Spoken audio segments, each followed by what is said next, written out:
My name is Yusuf Mohammad. First off, let me say, A'udhu billahi minash shaitanir rajim. Bismillahir rahmanir rahim.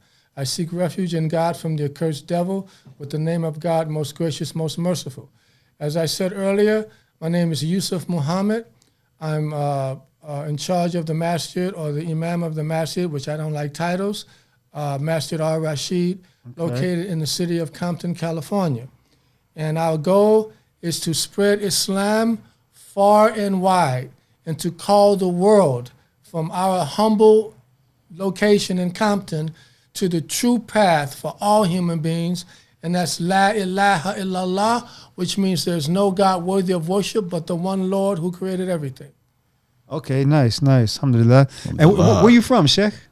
I grew up in Los Angeles, on the east side of LA, South Central. I was born in New Orleans, Louisiana. And there's a story by which we came to California, if I can elaborate on that. Yeah, please do. My father and mother, my father was the first one to come to California, not because he wanted to come to California, but because he was driven out of New Orleans. Okay. My father would be 101 years old if he was still alive. He died at the age of 55. What happened was, in New Orleans around 1954, 55, I was born in 54, the police in New Orleans beat my father up. My father got a lawyer. He took pictures of his bruises and got a lawyer to file charges against the officers who committed this crime against him. The aftermath of that was the police caught my father. They threatened to kill him, and they told him, if you don't get out of New Orleans, nigga, the next time we see you, we're going to kill you. And this was a common experience for black people in the South during that time. My father's father, my grandfather, had property in a place called Pash Christian, Mississippi. And his land, he had 10 sons. My father was the 8th of 10 boys. And his land was taken from him. And this is not a unique occurrence for my family. This was a common occurrence that happened to black people in the South during that time. We have witnessed the 100th anniversary of the Tulsa race riots, in which the blacks in Tulsa were rich. Some of them were millionaires. They were totally and completely self-reliant. They had their own banks. They had their own businesses. They had their own doctors. They were not reliant on the outside communities. In many instances, they were more prosperous than the whites. And we find that when black people are more prosperous than whites, it infuriates whites, because they were taught that blacks were subhuman and inferior to them. Oh, wow. But when they rise and be more progressive and more prosperous than them, hatred emerges. And that's what happened in Tulsa, Oklahoma. Everything was burned down. Over 300 black people were murdered. And even though that happened, they dropped bombs from planes.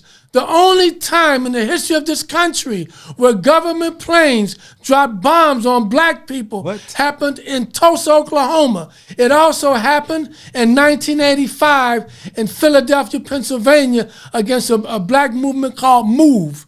So we have to understand that our situation in America is unique in a bad way. And if we don't pay close attention, we're going to look up one day and we're going to be gone. And that is not a joke. That's a reality that's happening right now before our eyes. And I didn't mean to go into that direction with so much passion, but I just wanted to tell you what my passions are, where I came from, and how we ended up in Los Angeles, California. Can you tell us a personal story regarding, some of this growing up with this environment, with your family? Yes. I'll tell you one personal story. I'm a former gang member. We was a gang called the Avenues. Okay. The Crips gang, which was started by Raymond Washington, was a result of the avenues. A personal story is that I knew Raymond very well. He got kicked out of Edison Junior High School, and he came to Charles Drew Junior High School, and that's where I met him.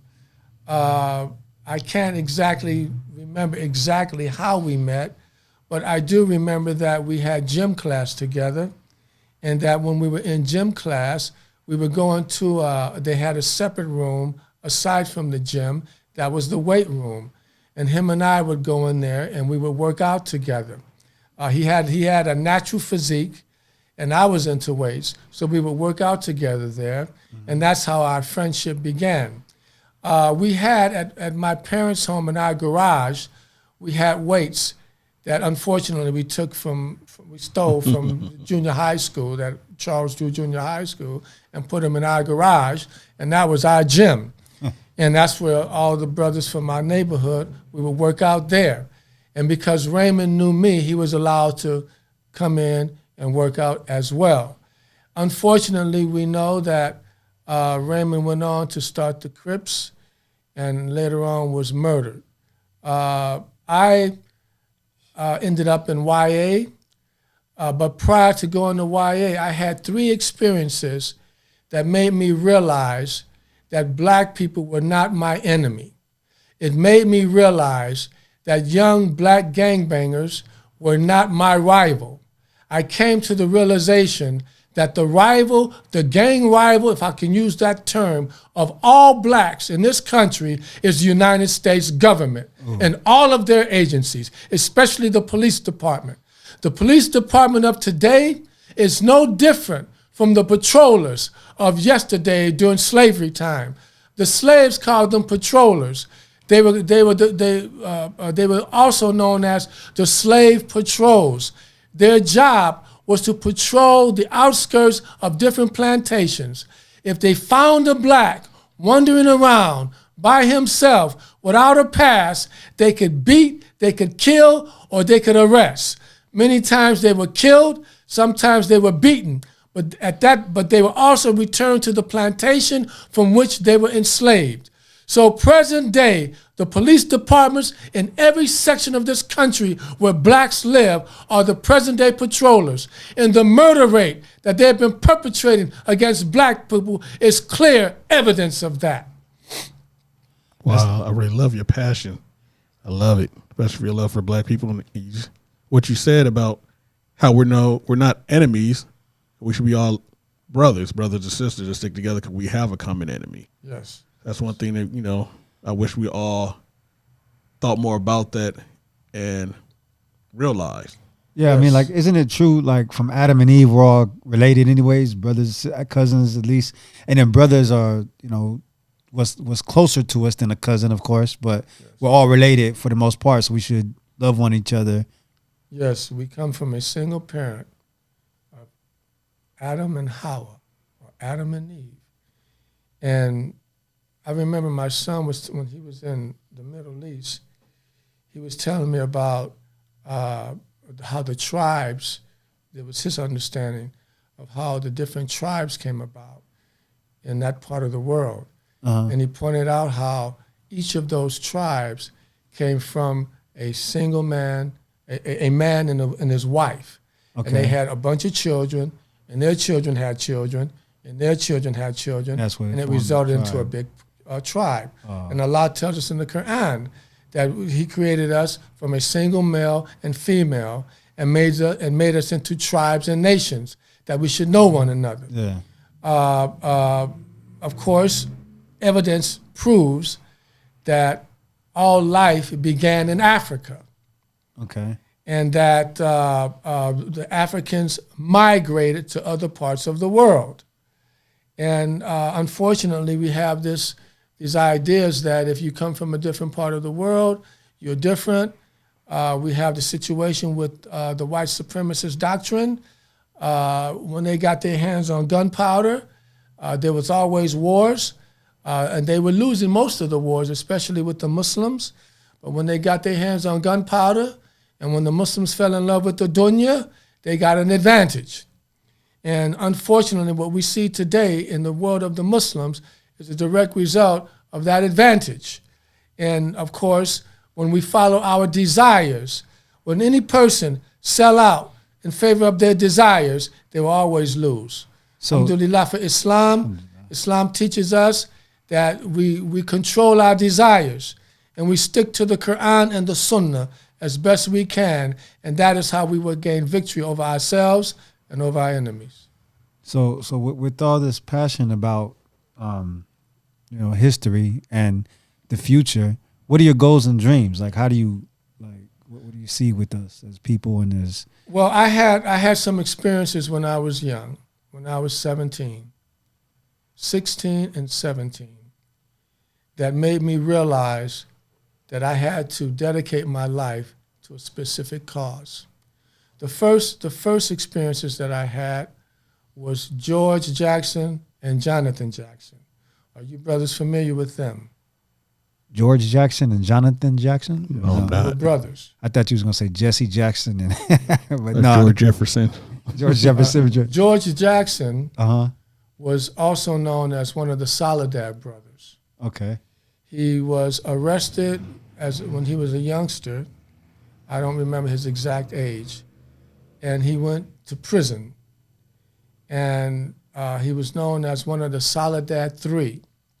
It was George Jackson, John Clouchet, and Fleeta Drumgo. They were revolutionaries. Okay. They were hoodlums prior to going to prison. And a lot of times when the person is incarcerated, they find their passions in life. I went to California Youth Authority. I found my passion. But I was already ripe to be guided into the direction that I was guided in. But George Jackson was charged. George Jackson, Fleeta Drumgo, and John Clouchet, if I remember correctly, this was around 1969, 1970, were charged with killing a prison guard in San Quentin. And Jonathan Jackson was George Jackson's 17-year-old brother.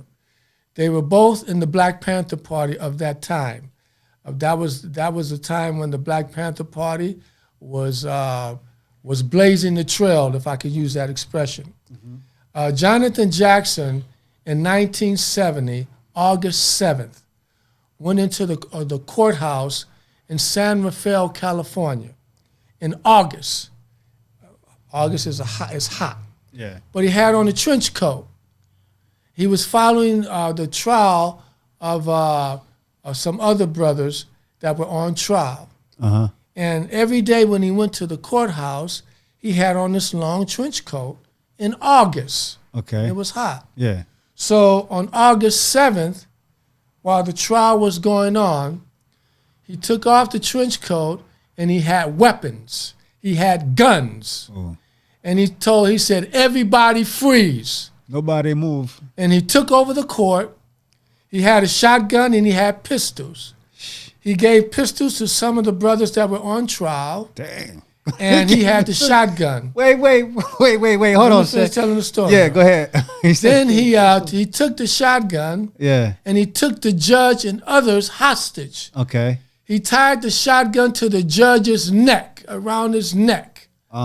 And they had there's Life magazine and other magazines were taking pictures of the whole event. Got you. While they were taking the hostages to the van from the courtroom. There are pictures of all of this. This was 1970. And when they got to the van for their escape, the police were waiting. They opened fire. They killed them all. Yeah. And there was a shotgun blast to the judge, and the judge was done as well. Oh, wow. So I remember this when I was on my way home. I had went and borrowed a gun from one of my homeboys to have his gun.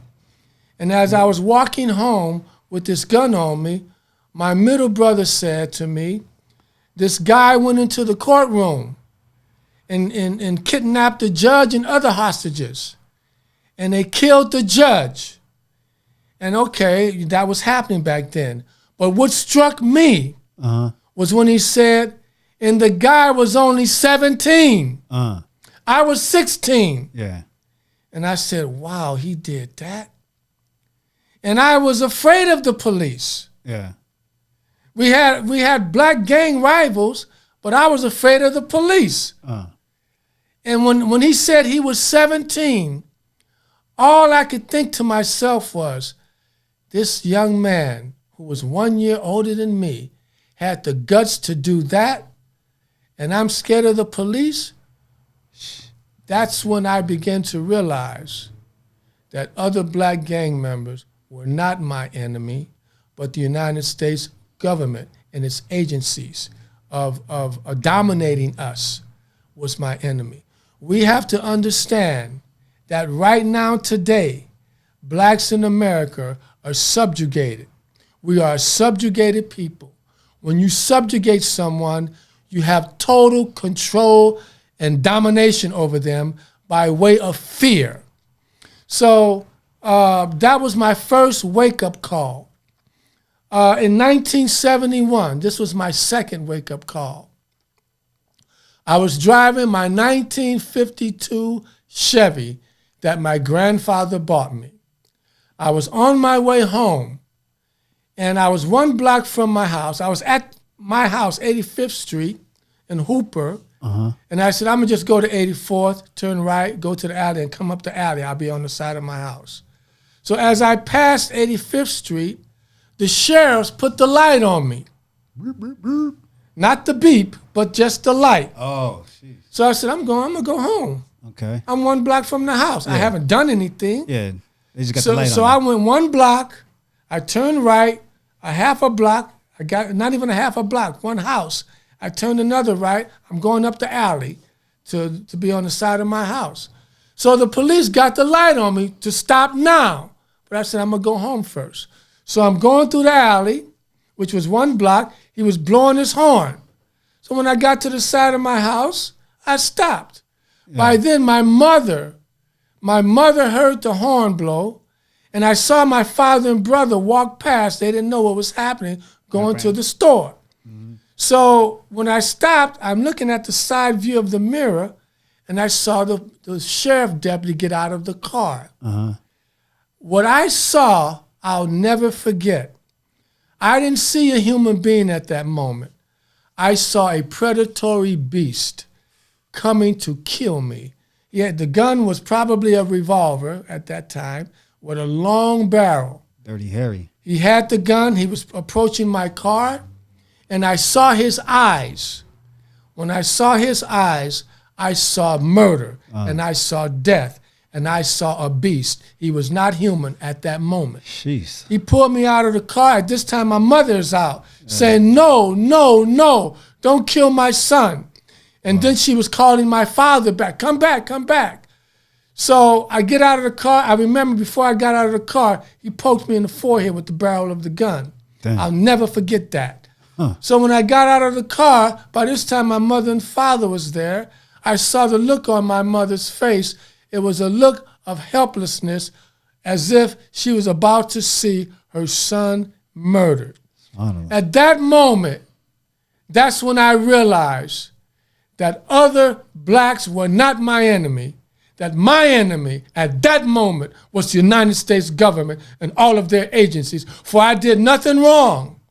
And I was preyed upon by a human who had lost his humanity, who had became a beast, a predatory beast to kill me. In the same way that George Zimmerman stalked Trayvon Martin like a fox preyed on a rabbit and murdered him and got off free.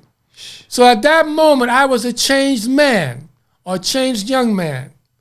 And I was dedicating myself to wanting to be a part of the solution to our collective problem. That was the second event that deeply affected me. The third event was August 21, 1971. I was going into our garage to work out, and I turned on the radio. At that time, the black radio station was a station known as KGFJ. That was the station that played black music, and most blacks listened to that station. Okay. So while I was starting my workout, the news flash came on. It said 3 guards and 3 inmates were killed in a San Quentin attempted prison escape. Details in 60, meaning in 1 minute, 60 seconds. So I'm saying, wow. I mean, that was the vibe of that period. Time, yeah. The Black Panther Party was raging. The police were killing blacks. Black Panthers, they had already killed in 1969, Fred Hampton and Mark Clark. They were raiding the Black Panthers in Los Angeles and all across the country. J. Edgar Hoover's order was to wipe out and murder the Black Panthers. So I said, okay, let me hear the details. So in 60 seconds, the report was 3 guards and 3 inmates were killed in a San Quentin prison escape. Okay, no problem. But then they said one of the convicts killed was George Jackson, one of the Soledad brothers. Yeah. That hit me like a sledgehammer, not in the head, but in the heart. Because I had already read Soledad brother, the prison letters of George Jackson, and he was one of my heroes. He was a brother from the street, a brother from the hood, a thug who robbed a gas station for $70 and ended up in San Quentin, and he reformed himself while in prison and dedicated his life to the cause of justice for black people. So I fell in love with the brother. And when I heard that, it touched my heart. And that made me realize that our fight is a collective fight. And that's what I'm on to this very day. I'm still in this fight. And the solution for our problem that I have found is La ilaha illallah wa Muhammadur Rasulullah. We came from Islam. We came from the Songhai Empire of West Africa. The early slaves were Muslims who never surrendered. They were overwhelmed, they were kidnapped, and they were brought to this land, but they never surrendered. At every opportunity, they would kill the slave owner. They would sabotage, they would burn crops. The women would put crushed glass in his soup and hoping that he would bleed to death. They never surrendered. They never bowed. So the slave owners tried to find a solution to the problem. So they went to this German slave owner, who was very wise, and they told him their story and their problem with their slaves. He asked them one question. He said, do you let them keep their babies? They said, yeah, we do. He said, that's the problem. As long as you let them keep their babies, they're going to teach their babies that they're only slaves to God and not slaves to any man, and that they should resist at all costs. So that was the beginning of the making of a Negro. He said, as soon as they get off that slave ship, take the babies out of the mother's arms and send them to a plantation where the blacks don't know who they are, don't know their identity, who think that they were niggers and cursed by God, like the slave owners said. Like the Bible says, cursed be the sons of Ham to be the slaves of their brothers. That's deep. So here we are, present day, almost annihilated by self-induced killers.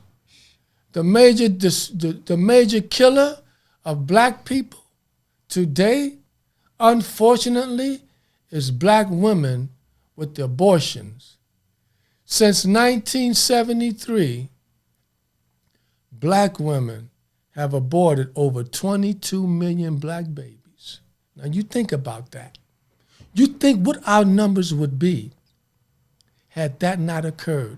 That is the single most destruction of black people. When you combine all the forms of death be it cancer, be it heart attack, be it strokes, be it auto accident, be it drug overdose, be it gang violence. None of them even comes close to the destruction that has been reaped on the black community by way of misguided black women who are following white feminists. The white feminists have tricked them to believing that it is their body and that they can do whatever they want to with it. As of 2000, black people in America have been at what is called non-replacement rate, meaning that they're not having enough babies to replace the black people that are dying. So what does that say? That says, as we die, we're not being replaced, which means in a certain amount of years, we're going to die out if this scenario does not change. That's where my passion lies. That's deep, yeah.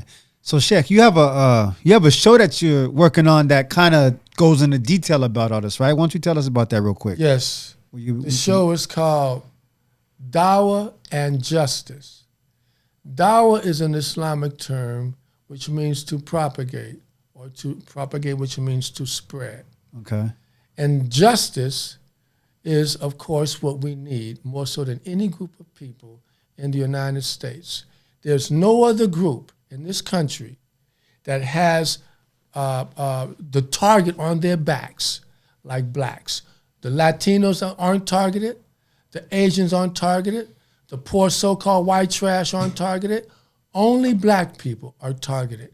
And we are targeted for death. We are the mark. So Dawah, the Dawah aspect of this podcast is to spread the truth. To spread the truth with respect to what is happening to us and to spread Islam. Because we came from Islam. We came from the Songhai Empire. Mansa Musa was from the Songhai Empire. Askia Muhammad, also known as Askia the Great of the city of Timbuktu, was also from the Songhai Empire. Mansa Musa was the richest man in the history of the world from West Africa to Songhai Empire. If you want to know where your power lies in Islam. Your power lies in following the truth of the Qur'an and the Sunnah and believing in the one Lord who created everything and everyone. Okay. People sometimes, I was raised Baptist and went to church with Catholics, and the Nation of Islam used to come to my house all the time. Can you just touch on the difference between, are you part of the nation or? Good question, brother. I was raised a Catholic. Okay. And I'll tell you how I ended up in the Nation of Islam. I was raised a Catholic, and I went to Catholic church until I was 18 years old. I was 18 years old, which was probably the most trying period of my life at that time. I was out on bail, and I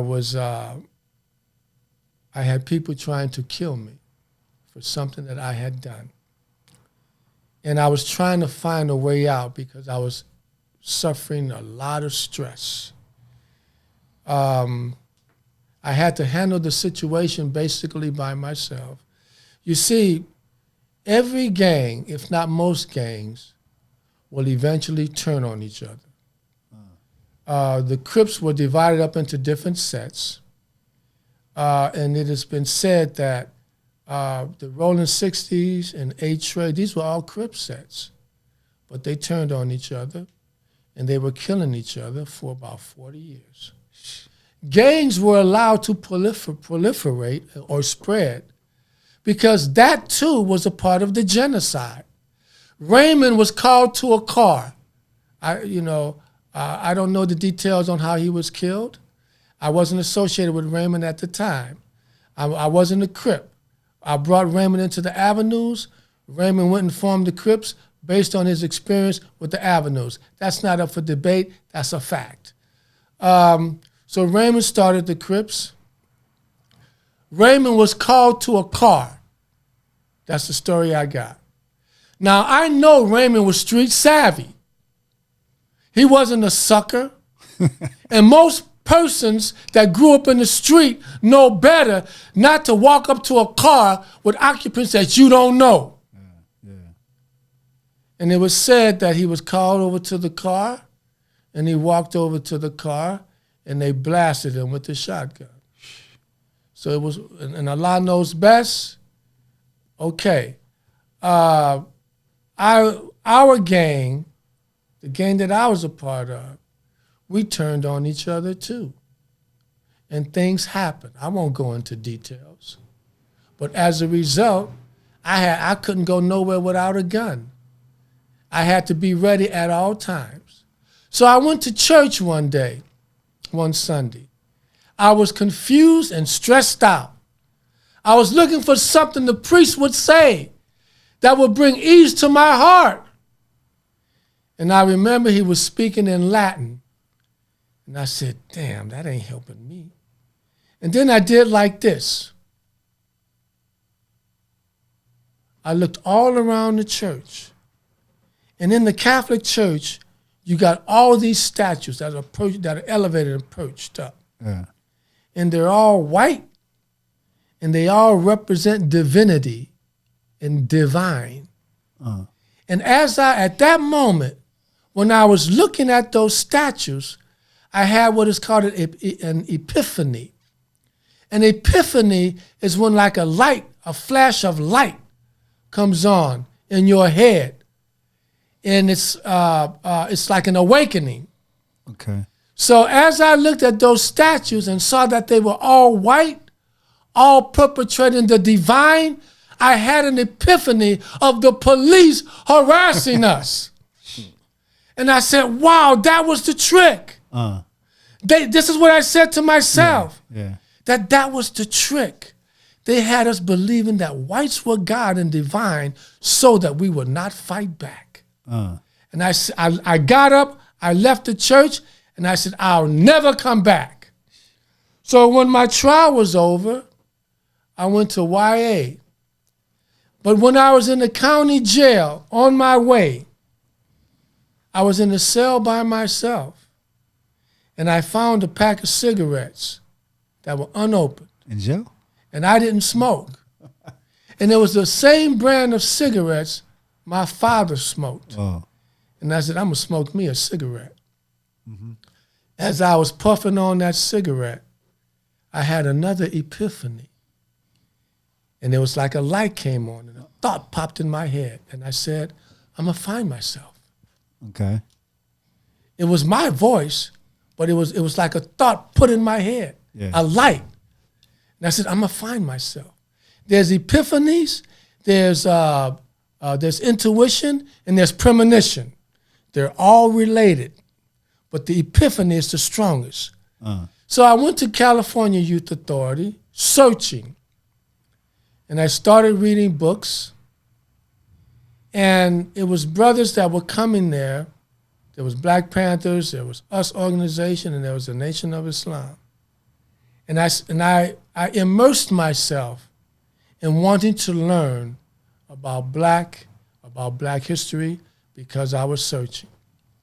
And the one that made the most sense to me was the Nation of Islam during the time of Elijah Muhammad. This was 1973. So I joined the Nation of Islam, and I dedicated my life to that.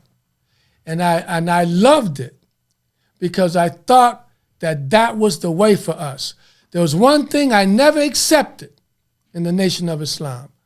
I remember a brother from Chino. Chino was right across the field from YTS, which was in Ontario. It was a brother, he brought a photo album of an inmate in Chino, of his photos for us to see. He was a Nation of Islam brother. So I remember one brother said, the brother got a picture of Allah, God. So I'm saying, I know this is going to be a black as the ace of spades brother.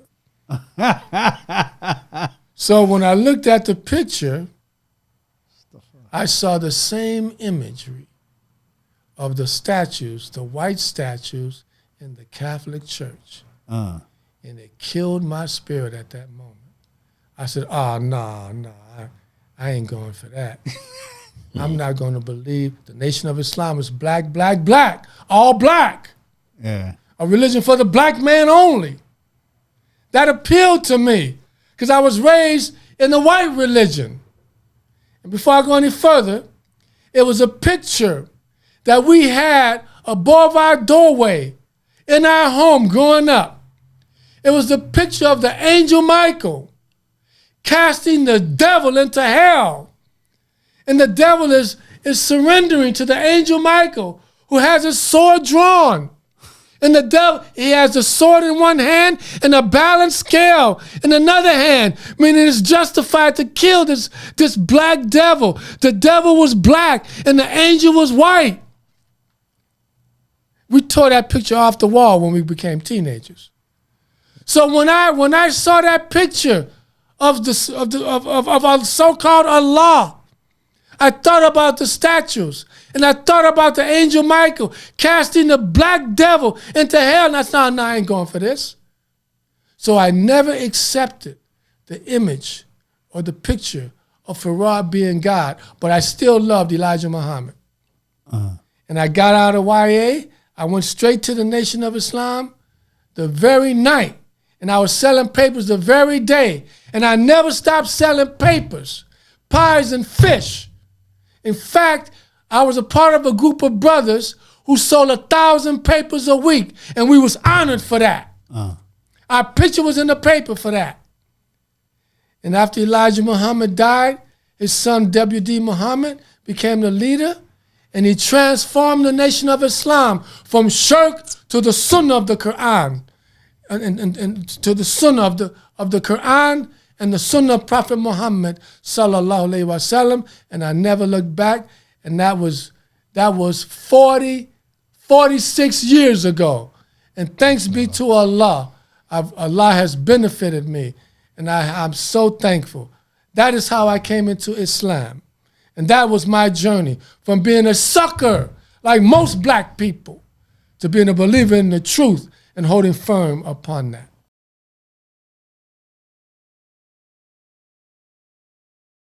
Well, I'll say this, and Allah knows best. From my vantage point, I see doom. I mean, you got to look at it like this. My parents' generation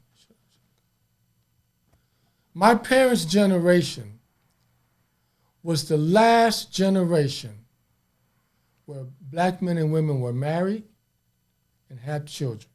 My parents' generation. I recall growing up that the average household of blacks was 4. All of my friends in 1965, we moved on 85th and Hooper in South Central Los Angeles on the east side. All of my friends had a mother and father, every single one of them, or at least both parents. It might have been a stepfather. And the amount of children was 4 or more. Now, my generation, abortion, the major cause of death. As I was saying earlier, you asked me a question about the future. If we continue to abort, for example, the war of Vietnam lasted 11 years, and 58,000 American soldiers from every racial background were killed in the Vietnam War. On the average, 2,000 black babies are aborted every day. So if you add that up, that's over 10 years of people dying in the war of Vietnam in 1 week. Yeah. How can we survive if we continue down this path as a people? And the more our numbers shrink, the more these people of the shaitan, of every race, we have no allies. You hear these sellouts talking about black and brown. No one cares about us. Until we realize that, maybe we'll realize that all we have is each other, And we better reconcile whatever differences we have before we all go down the drain. There's a narration where the Prophet ﷺ talked about the two-story boat. You got the people on the upper deck of the boat and the people on the lower deck of the boat. The people on the upper deck of the boat got the water. The people on the lower deck of the boat don't. So the people on the lower part of the boat, instead of them saying, let's ask the people to share the water upstairs, they say, let's cut a hole in the bottom of the boat and get our own water. Well, what will happen if they cut a hole in the bottom of the boat? The boat will sink and everybody will drown. The same thing, in my view, if we keep going down this path as a people. Instead of us coming together and sharing what we have to advance us all, we're going to cut a hole in the bottom of the boat and sink. And when you look at the destruction of the black family, when you look at what the welfare state did to us, when you look at how the white feminists tricked black women to turn against black men and to murder their babies, the evidence is overwhelming that this is how this came about. Gloria Steinem, a CIA agent, went to black women in 1969 and wrote an article in some magazine stating, after black power, now women's liberation. I remember all of that. It was on the news, it was on the radio all the time, women's liberation. She called black women to join the sisterhood. There was no sisterhood. It was a trick to divide and conquer, divide and rule, and divide and destroy. Well, I hope you can elaborate more when you on your show, Systematic Genocide. We can listen to more about that. Part of it. Yeah, definitely. I look forward to listening to all that. And Sheikh, so what advice or any last thoughts that you would have to the people? You want to give them any from old and young and old? My advice to the people, specifically black people, is to assess your life and do some history, some recent history of the past 50 years of how we went from one state to the present state. Do your own research.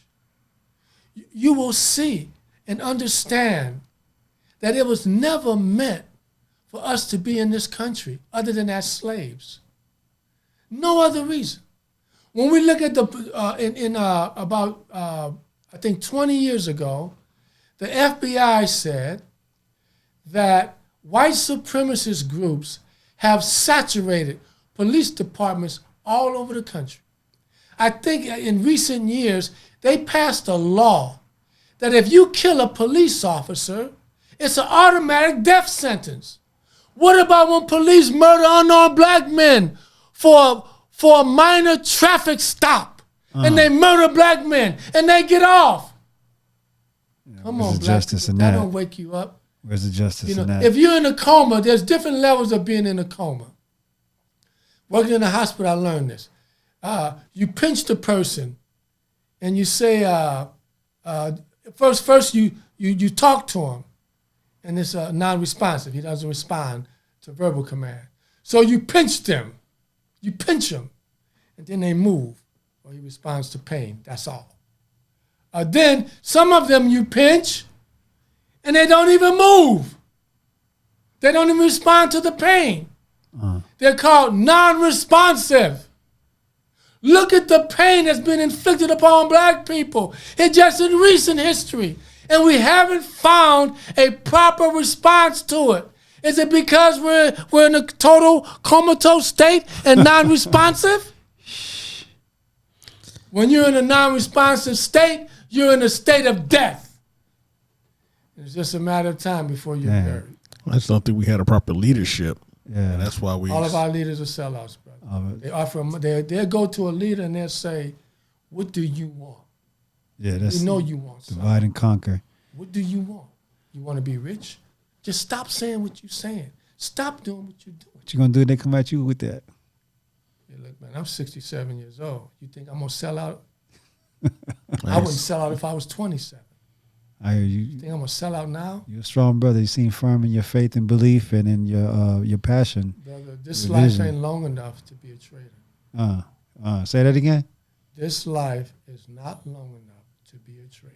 That's good advice for everyone. Listen up to the wise on that one right there, y'all. That's wisdom right there. This life ain't long enough to be a trader. So be true to yourself. Be true to your fam. Be true to, Be true to the cause. cause. Have the a cause. Yeah, have a cause and be true to the cause. Just think. If every black person in America gave $1 a month,